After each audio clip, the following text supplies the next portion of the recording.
Hi, I'm Shauna Trieb. I'm Ben's mom. My son, Ben Meyer, died of a drug overdose in 2018. Raising Ben was one of the greatest joys of my life. Ben was an amazingly happy baby. Every picture you'll see of him is smiling and laughing. He was outgoing.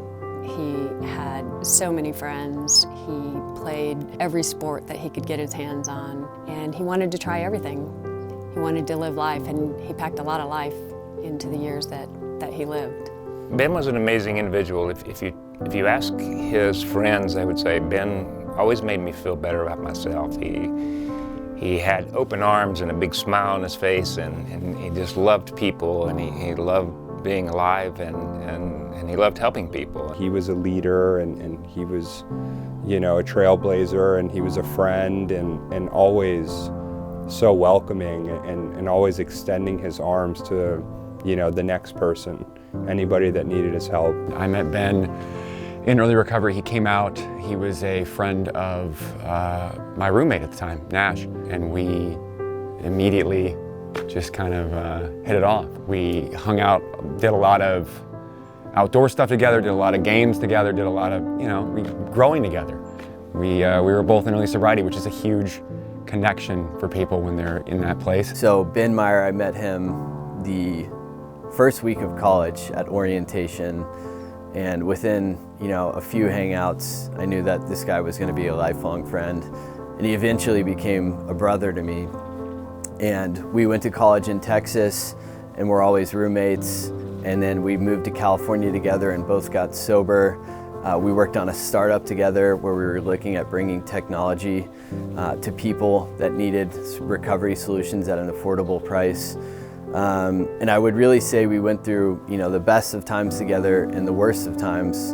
Ben had struggled with addiction in college and after, and didn't really figure out how to get sober until he went to sober living after rehab.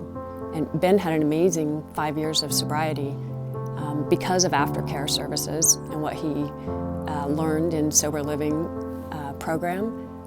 But he, you know, transitions are tough times, are dangerous times. And after the failure of his startup and a move and a lot of things happening all at once, in a brief period of relapse, Ben bought some cocaine. It had fentanyl, it was laced with fentanyl, and that took away any chance of ever re-entering recovery and continuing on in the amazing life that he'd been living. Fentanyl and carfentanil in the drug system is something that every parent and every individual who's growing through their teenage years and their early 20s needs to understand that that just a little bit can cause an overdose death. Now, because of this opiate epidemic, it's created massive demand for people needing help. And the problem with this is recovery is not free. It's commonly covered by insurance to go to rehab, but what you really need is rehab, intensive outpatient, and transitional living. My name is Christian de Oliveira. I am the founder of the Palisades House, which is a recovery community located in Washington, D.C.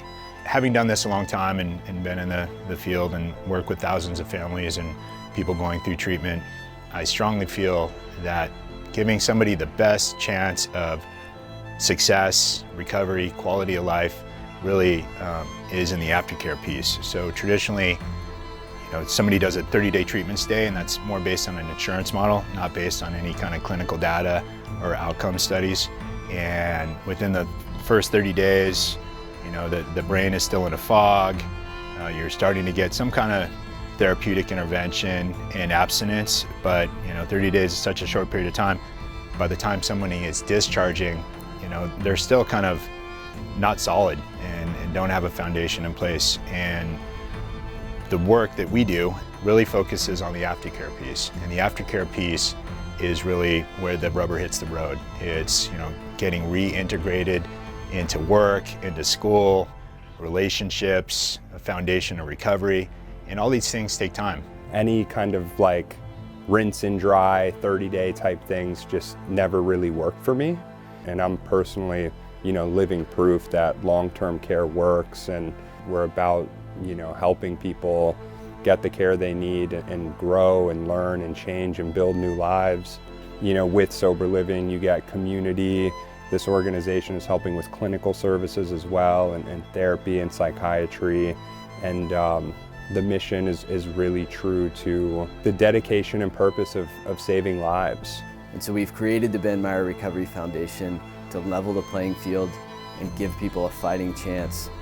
With our scholarships, they can get the full continuum and go all the way through sober living and learn how to live a lifetime of sobriety.